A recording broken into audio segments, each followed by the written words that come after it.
But it doesn't matter because my next topic is, and here comes a segment called Things You'll Never Hear Talked About on Any Other Podcast. Donald Trump edition. There's a fascist openly running for president, and the world is ending, and it's affecting us in different ways.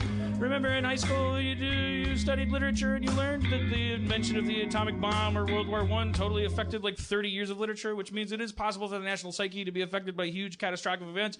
And it's seeping into us, but I found the silver lining of it. I'm coming through, for better or for worse.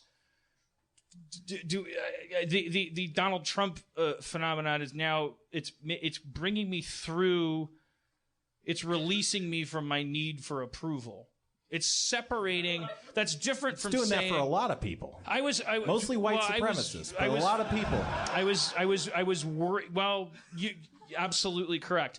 But hopefully for me that's a better thing than for if a skinhead feels that way. But that is exactly what's happening. Is that like people are uncorked, but it's like how much of you is performance and how much of you is intent and behavior. Those two things being unbraided, because it's like, hey. It's there was a time when it was like, I was like obsessed with the fact that like, oh, what's this politically correct phenomenon going on? Like, do you mean if you never say something racist, that means you're a flawless person? Because this president has never said anything racist, and he's a terrible, terrible person. He's doing terrible things that cost human lives. That was my whole game. And then you go into the new generation where it becomes, but now the weird thing is this guy is like, I mean, he's as famous as you can ever get ever. He's as close to whatever fucking definition we have of winning the American game is. Like as far as we've defined it. He just keeps, and so it's like there's a point where I hit this bottom. Thank God we didn't have a podcast last week, because I think I was kind of feeling this way then. Was like, how am I supposed to? Why am I even fucking trying to be a good person? What is that? I almost tweeted it like, this is the danger that this guy represents. That there's going to be like because on the lower class level that takes the form of fucking Clockwork Orange gangs running through the street, going like, "Hey, Mexi, I tabby tab you racy race." It's baby talky, so it's weird. But honestly, you're black and I'm stomping on you, and that up the upper classes that there would be a similar thing. It would take the form, and then somewhere in the middle was me going like, oh fuck, I don't have a conscience anymore. But that led to, oh shit, but okay. No, what that means is you have to stop basing it on outcome. You have to stop basing it on opinion, on whether or not it is going to make people like you or hate you, because that doesn't matter, and that's a good thing to learn, because that actually means that you could, like, I think a lot of us want to say things that we're worried about. No, I'm not. Okay. I'm so hot. I thought if I dug through that tunnel, I would eventually hit a Does hand. anyone want any ice? Woo! Oh wow! Oh, there's a big one. Oh God! Oh boy! You guys are in the splash zone. Yay! That was a success, and it just got alcohol over the floor. That's what a success is. What were you trying to rant at? The only thing I couldn't listen. I was so hot. The only thing I could think you were getting at, well, I'll try to recap political correctness can cause problems, because if people that are only a little racist are like, if I'm going to be treated like I'm a Nazi every time I say something kind of off color, then what's the point of even trying? Why don't I just go whole hog the other way?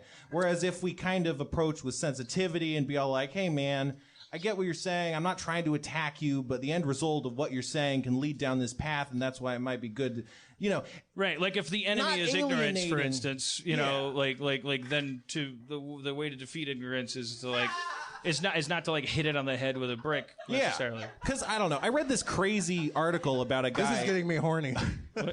Are you rubbing ice on your junk? Yeah. How is that? That doesn't even sound unpleasant enough to get you horny. It just sounds a bit uncomfortable. Look, I just had nothing to say.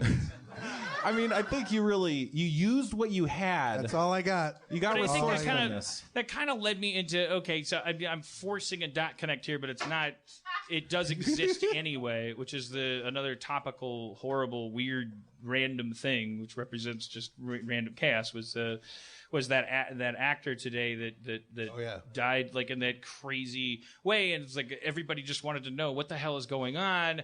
And it was kind of like a great metaphorical, like it was like when people get sick and we associate that with death and stuff. It's like, there's not enough like lightning strikes and like crazy things to really like cast death in its like direct, like the way that people dealt with it and watching it.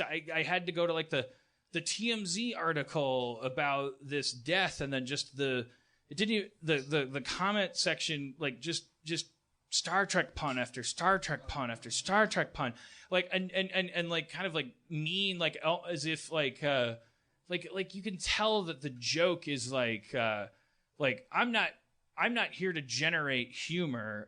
I'm here as a punchline to this crazy setup that exists called fucked up society that's so fucking like, you know, and I respect that. Like that's always going to be needed if society is truly fucked up. Like, and then so that, but everybody wants to be that guy. But it just made, I was like going through that thing, and I was like, holy shit, man!